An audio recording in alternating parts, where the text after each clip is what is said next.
Bringing 2023 to a close, I wanted to go over my Minimalist film camera collection.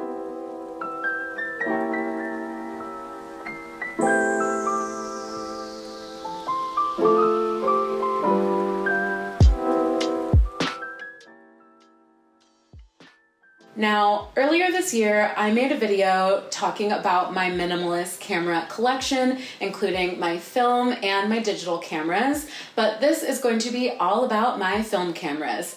And I know back in that minimalist camera collection video, I was like, oh, I'm probably gonna keep this set of cameras for a while, no new friends, no new cameras. But guess what? I got new cameras, you guys. Of course I did. So today in this video, I'm going to go over my minimalist film camera collection. Let's get right into it, shall we? First, I'm gonna start with my good, reliable baby, the Minolta SRT 101. And if you're subscribed to my channel and you've watched my previous videos, you know that the Minolta SRT 101 is my baby. This is my go-to for a lot of my professional work, portraits, all that good stuff. This is just tried and true. This was my first SLR, and I don't think I'm ever going to get rid of this as I continue to collect new cameras in the future. I love this baby. It's just a good old reliable manual camera. I love like full manual cameras. Those are my favorite. I love how it feels. I do have some film loaded in here, so I'm not going to do the ASMR for you. I'll link in a little clip from my previous video talking about my minimalist camera collection so you can hear what this bad boy sounds like if you have not heard what this Minolta sounds like already. Roll the clip.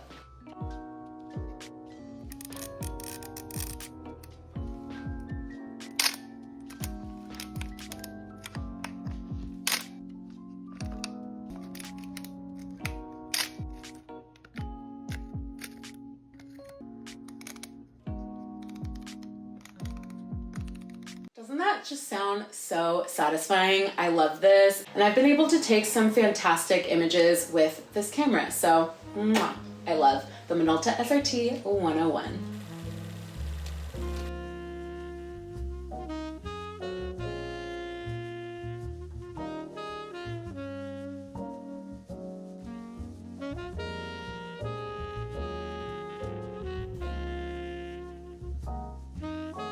Next is my Olympus Infinity Twin. This is another one that if you have watched my previous videos, you know that I love this camera. This was my very first point and shoot. It got me into shooting film, and I still love this thing. It is like a brick. I don't have to worry about scratching it. I love this little protective cover here. It's solid. Little camera ASMR.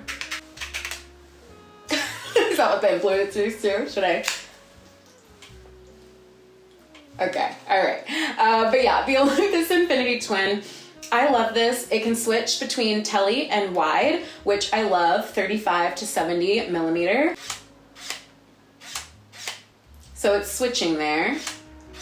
And it's just a good camera. It gives me some really quality images. I can usually, sometimes the autofocus can kind of glitch out a bit, but I think that's user error sometimes. I love this camera. It's just my tried and true. I don't have to worry about scratching it, being too gentle with it. I can take this out to the bar with friends. I can take this hiking. I can take this pretty much wherever, and I know it's gonna give me some solid photos. It's just really solid in itself. I love this little grippy here on the front, and just, there you go.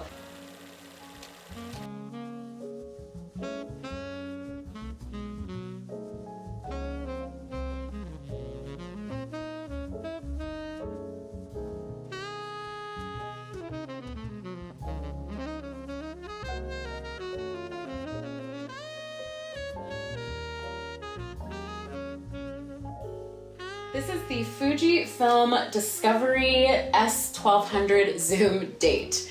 Long title. This guy is just a cute one. I'm a big Fuji film fan. It's super compact. It has this long zoom feature, and I took this to a concert with me to kind of try it out. The photos came out okay. It's very noisy.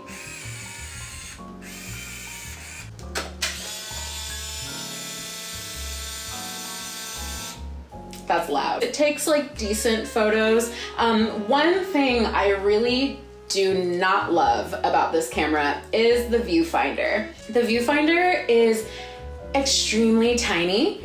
It's hard to even kind of look through. You have to like really get your eyeball in the right line of sight in this viewfinder, and I feel like I can see my eyelashes brushing up against this viewfinder trying to compose an image. So it's not necessarily my favorite for like if I was out on the go and I saw something that I wanted to capture quickly, I would kind of have trouble looking through this viewfinder, but it's a fun one. It's one that I think I would take and carry. Like, I got it for like 30 bucks on Depop. It's super cute. I thought about possibly selling this one later down the road, but for now, I really love it, and I've shot a couple rolls on it and they came out cool, so I would definitely shoot with this again.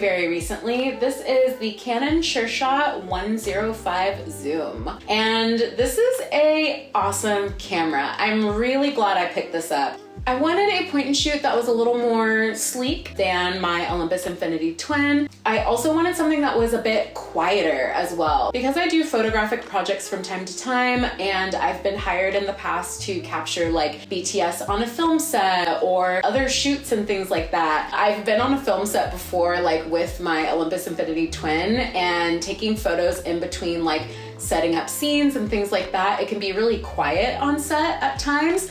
And just taking that Olympus Infinity Twin, it's so loud. Like, that shutter is so loud, and it's a little disruptive for just kind of like those BTS shots where I'm really supposed to be just kind of a fly on the wall and kind of be a little under the radar. It's so quiet. Like, listen to this shutter. That's so much more quiet compared to Olympus Infinity Twin. And then this one. So quiet. It's so nice. So I'm really happy to have this in my collection. I wanted something that I could take to professional shoots and not be so disruptive, and also get really great quality images out of the point and shoot, because that's important. And I will say I'm not disappointed from the image quality. This is my first Canon camera, actually, if you could believe it. And I know people rave about the glass and the image quality, and I have to say it lived up to the hype.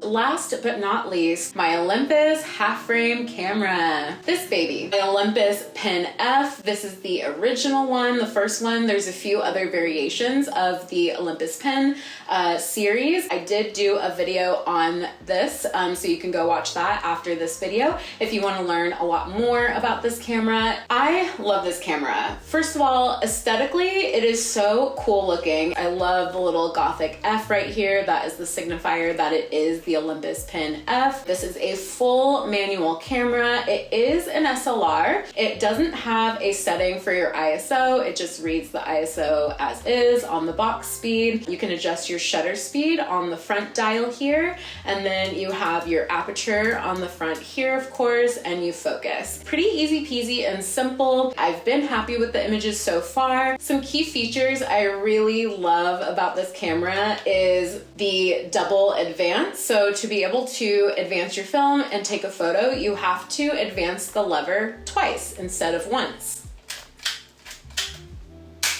Also, I love how loud this shutter is. I don't mind how loud this shutter button is. It's pretty loud. It's girthy, it's girthy. And I do want to reiterate, this is a half frame camera, which is so awesome. You get double the exposures. It splits the normal 35mm frame in half, so you get double the exposures, which is pretty awesome. And flash actually syncs to all shutter speeds on this camera. Maybe one day I'll experiment with that, get a little tripod for this and do an off-camera flash, and maybe I'll make a video about that in the future. But usually I'm out and about during the day, and I don't mind just using this kind of during appropriate light, but I do kind of wish that I had a little flash capability on the top. That would just seal the deal for this. But all in all, I love this camera, and I'm really happy to have this half frame SLR in my film camera collection.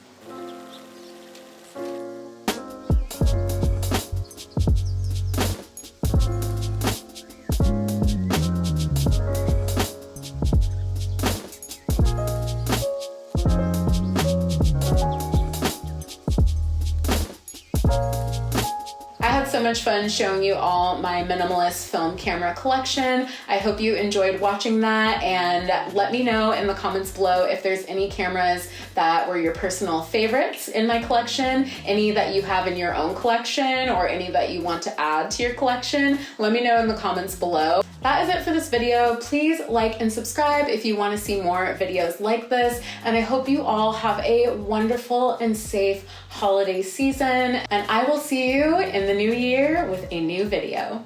Bye!